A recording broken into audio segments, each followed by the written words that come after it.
الفاروق وقاتل أخيه زيد من أروع القصص الإسلامية.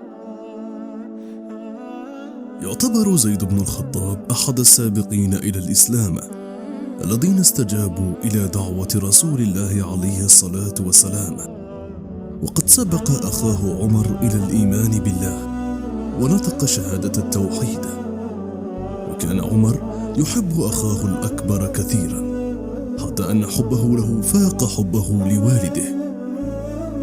ولكن زيدا استشهد في معركة اليمامة ضد جموع بني حنيفة ومن حالفهم من أتباع مسيلمة الكذاب،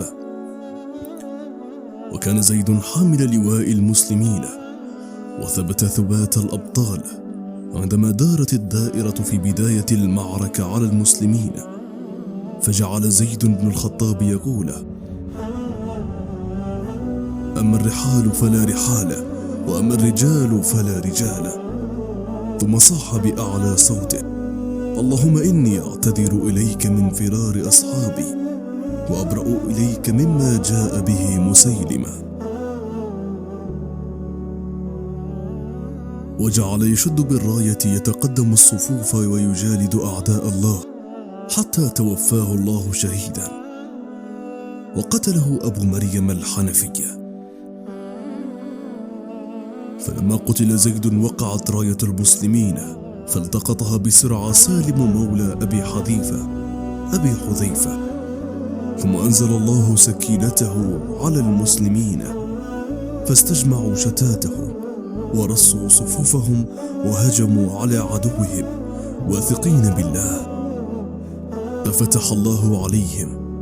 ولما عاد عبد الله بن عمر إلى أبيه وقد استشهد زيد فقال له: هلك زيد وأنت حي، ألا واريت وجهك عني؟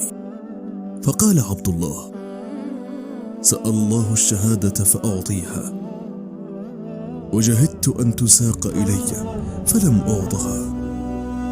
عمر وهو يقول: رحم الله زيدا، كان خيرا مني، سبقني إلى الحسنيين، أسلم قبلي واستشهد قبلي.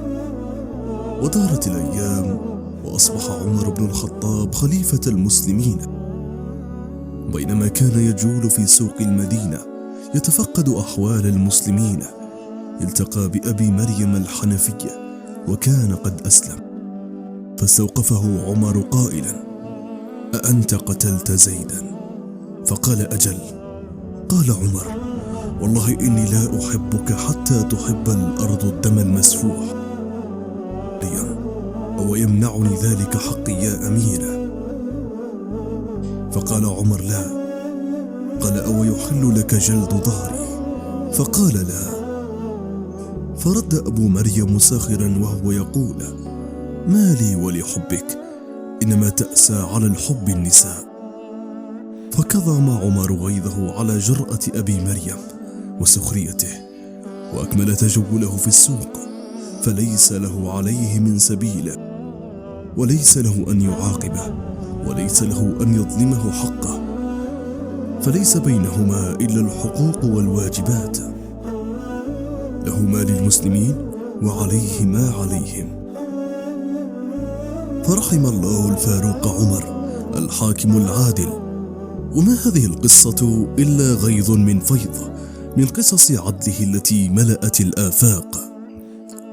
وتمر الأيام وبقي الفاروق حزينا على أخيه، ويروى أن عمر التقى يوما متمم بن نويرة، فقال عمر لمتمم: يرحم الله زيد بن الخطاب، لو كنت أقدر أن أقول الشعر لبكيته كما بكيت أخاك. فقال متمم: يا أمير المؤمنين، لو قتل أخي يوم اليمامة كما قتل أخوك ما بكيته أبدا. فصر عمر رضي الله عنه لمقالة متمم وقال: ما عزاني أحد عن أخي بمثل ما عزاني به متمم. رحم الله الفاروق وزيدا والمسلمين أجمعين.